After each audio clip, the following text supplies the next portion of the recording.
Hello mga bossing, mga madam, good day sa buong mundo at magandang gabi dyan sa inyo sa Pilipinas. Kumusta kayong lahat? Okay, pag-usapan natin itong ano na ang balita sa inyo. Sana na sa maayos kayong kalagayan dyan sa Pilipinas at bigyan kayo ng Diyos ng magandang kinabukasan at masaganang buhay. Okay, pag-usapan natin itong eating malita boys. Okay? Itong eating malita boys.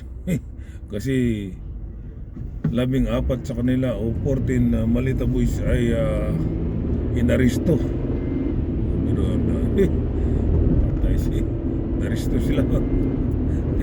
Wala nang pira. Inaristo. At pinagpiyansa ng bawat isa sa kanila ay 17,000. Di ba? Walang pangpiyansa.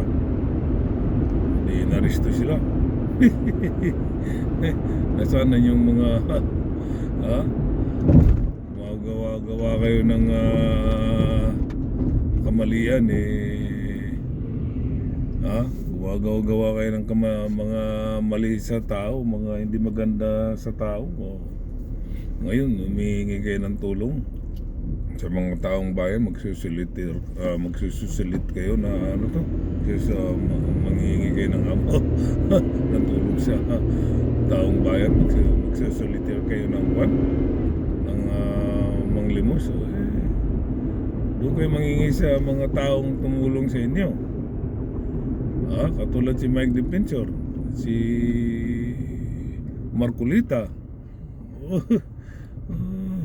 Yan ang gagawa ninyo matapos ninyong siraan ang mga opisyalis ng gobyerno. Dahil nandyan pa si Mike Defensor at si Marcolita at ang iba pa at si Baligod. Time na yun, pwede pa kayong tulungan dahil hindi pa nakakulong si Mike Defensor nakakulong na. Wala na kayong yung promise niyang bibigyan kayo ng pera hindi pa natupad. Ngayon yung 17,000 na pagpiyansa hindi niyo pa mabayaran. Di ba? 14 kayo. Patay yung 4 pala nakapiyansa, may pera yung 4. Pero yung 10 hindi nakapiyansa kasi walang pera. Di ba? Gagawa kayo ng kabulastugan ninyo, siraan ninyo mga tao diyan sa gobyerno, deliver nyo ng malita boys. Yung pala hindi naman pala totoo, gawa lang ng naniniwala kayo kung anong sinasabi ni Mike Defensor, ni Marcolita, ni Baligod para siraan niya isang tao. Ngayon wala pa yung sa Kwan,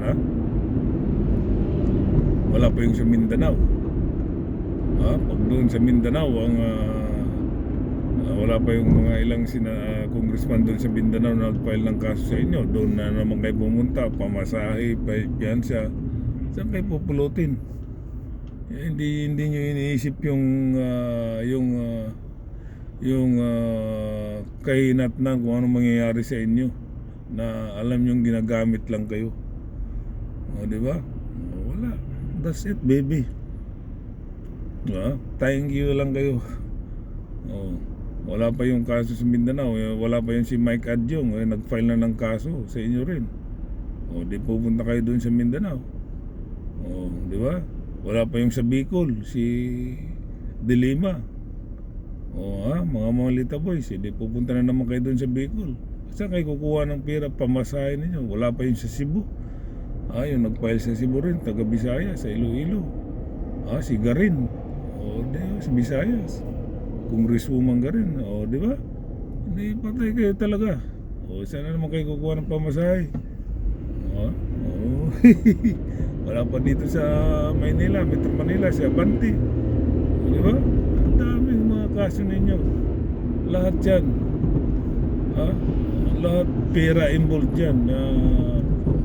Panglakad-lakad nyo, talagang makukulong kayo. Kawawa kayong iting Malita boys. Nagpagamit kayo. Hindi nyo iniisip ang inyong kinabukasan, anong mangyayari sa inyo sa bandang huli o bandang una, di ba? Ganoon yung wala. 10 nakakulong, yung buwag kahapon 4 na bumaliktad, o, di ba? Banat ng banat kayo. Saan na yung mga didilis? Kayong mga didilis, paya kayo ngayon, di ba? Sino ngayon ang totoong Malita boys? Mga didilis. Di kayo ang mga Malita. Kayo ang mga didilis, ang totoong mga Malita boys, mga didilis. Yan ang mga utos niyo, yan ang mga utos sa inyo ng mga leopon ninyo, mga Malita boys. Didilis. Dati ngay itong mga didilis puro Malita. Pagkakuan, nabigyan ka na ng Malita. Yun pala, mga didilis pala ang mga nabigyan ng Malita. Ay naku, mga didilis. Palibasa ang utak niyo hanggang ngayon, didilis pa rin. Magdusa kayo mga Malita boys. 18 Malita boys. 10 nakakulong, 4 ang nakapiyansa, 4 ang nagbumaliktad. Di ba? Marami pa yan. Luzon, Visayas, Mindanao ang kaso ninyo. At Luzon, Visayas, Mindanao, Luzon, Visayas, Mindanao, pera ninyo sa bulsa, personal pera ninyo, personal pocket money ninyo ang inyong ipangbayad sa piyansa sa Luzon, Visayas, Mindanao. Patay kayong mga Malita boys dahil ang inyong leader na si Defensor at si Marcolita hindi makakalaw, hindi makakilos dahil nakakulong sa salang Flander. Di ba? Wala na. Goodbye kayo. Ito na lang masasabi ko sa inyo, mga 18 Malita boys, mga nakakulong na 10 Malita boys, at 4 na nakapagpiyansa at 4 na pagbaliktad. Itong masasabi ko sa inyo, good luck sa inyo lahat. Okay, hanggang dito na lang po mga bossing, mga madam. Maraming salamat po sa inyo, sa mga pinalangga ko. Okay, sa mga follower ko, maraming salamat sa inyo mga bossing, mga madam. Sa mga hindi pa nag-follow, maraming follow na lang po kayo. Follow me. Okay mga bossing, mga madam. Maraming salamat po sa inyo. Kapay pa, naisiwa sa inyo. Bye bye. Peace.